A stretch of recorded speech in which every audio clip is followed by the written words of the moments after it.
Hello, Dr. Mason here. We're back for Unit 4 of our Modern World History course here at Waldorf University in the online format. And as we get into it this week, we're talking about a revolution, or actually a bunch of revolutions, as we kind of get into this era where people talk about the Atlantic Revolution. So most of the time they're talking about 4 of them that you'll take a look at in your essay this week.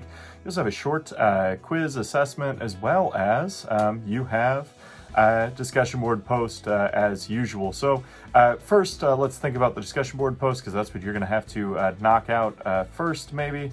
And that, of course, do your initial response at 11:59 p.m. Saturday. Follow up with a classmate by Tuesday at 11:59 p.m. And I'm seeing some good things, some bad things on the discussion board. Again, make sure that you're trying to drive that depth. One of the things I've noticed throughout the early classes, we do have a few people that are just kind of going like, good post, I like what you did there, quit doing that. You're going to get fewer and fewer points for it every single time. Your initial post is worth 50%, your second post is worth 50%. And I think some of you are seeing those grades decline because you're not really offering a whole lot outside of your initial post, and maybe even sometimes not a whole lot there.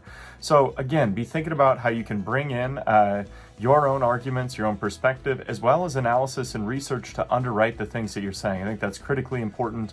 And this week we're going to be talking about feminism and women's suffrage movements, kind of as offspring of the Atlantic Revolutions.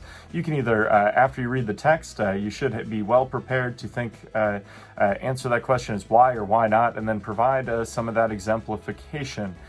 So as you do that, I know we got a little bit of a good conversation already started there, but again, be thinking about what argument you're making, what analysis you can bring in there, and then what evidence can underpin that analysis. One of the other things you could do is, knowing that you got to answer that question going through a textbook, it's good to have that in mind.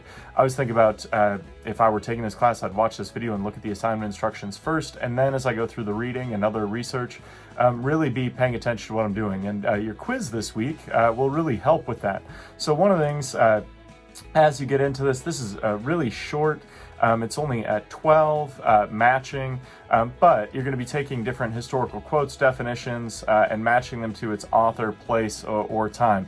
So one of the things is that this is just a good way to organize you as you go through the reading. I would take a look at what these things are, and then as you're going through and doing your actual research for the week, put yourself in a position to just tick them off as you're doing that. That should not be very difficult, but it's a good way to organize some of the information that way. Third thing you got to do is knock out that Unit 4 essay, and this is where we're going to take the 4 Atlantic Revolutions, which you should have a good start on between the discussion board, your reading, as well as that quiz. You're going to compare and contrast 2 of the 4 so-called Atlantic Revolutions. So the 4 are the American Revolution, the French Revolution, the Haitian Revolution, and the Spanish-American revolutions. There's a variety you could choose from there, but we're seeing a similar pattern develop throughout. So we're all hopefully familiar with the American Revolution and some of the key tenets that are going to lead to the Declaration of Independence and then the Constitution of 1787 in our own country. I think that's a really good starting place for a compare and contrast exercise like this. Maybe you're more familiar with one of the others based on your own personal background, perspective, some of those other kind of things. If you want to focus into some of the other ones, the French Revolution is also very popular, especially in a world history course like this. I always have students residentially that want to study the French Revolution. It is similar to the American Revolution, but a lot of differences as well. So that can make a really good compare and contrast like you're asked to do in this exercise. The Haitian Revolution is going to be different, especially in leadership and tone, as we're going to see enslaved people rise up in Haiti and overthrow the government there and French colonial rule.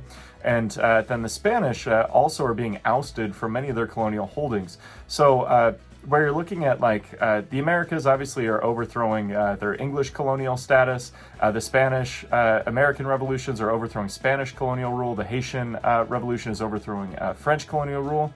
That could be a great place to start with the compare element of a compare and contrast. If you're thinking about creating other types of comparisons, you might do it on the ideals that are underwriting the revolutions. You could certainly talk about freedom in the context of any of these, or autonomy, or some of these other things. But as you do this, you want to be thinking about what were the causes and the strategies that were employed in the specific revolutions you're looking at. What were the immediate results and the long-term results? Did the revolutions fulfill or betray the goals of those who made them? those are all things to think about as you're crafting that analysis that can move you away from maybe just regurgitating sources to kind of put your own unique spin on things. I always think about in a 2-page essay like this, I would spend maybe the first page in a paragraph. I mean, you have your introduction, but then introducing, let's say you're going to do the American Revolution, the French Revolution. I would spend a paragraph talking about the American Revolution in relation to those other questions. I would talk about the French Revolution. And then when I got to the second page, I would compare for a paragraph and contrast for a paragraph. Now, there's lots of other ways to organize, but that's just maybe how I would think about it. Otherwise, it's got to be 2 pages. A lot of us have been hurting on that 2-page mark. You're going like a page and a half, or you're really trying to like put a bunch of headings in there. I'm looking for 2 pages of textual development into these, and you'll miss some of those points if that's what you got going on. Make sure that you're finding some good sources. You need at least 2 from the Waldorf Online Library aside from the textbook to back up your analysis. And I want to see those research skills coming along. That's a place I think we're also pretty weak after reading through our first few weeks of work here. It's not good enough to just use the textbook. I want to see you moving beyond that to incorporate some other sources as well. That said, you got some good tasks ahead of you this week. If you do have questions, make sure you're reaching out. I'm here to help put you in every position to be successful I can, but I still can't read your minds. So I appreciate the hard work you put into the class so far. I look forward to the great things you're going to do this week. Good luck.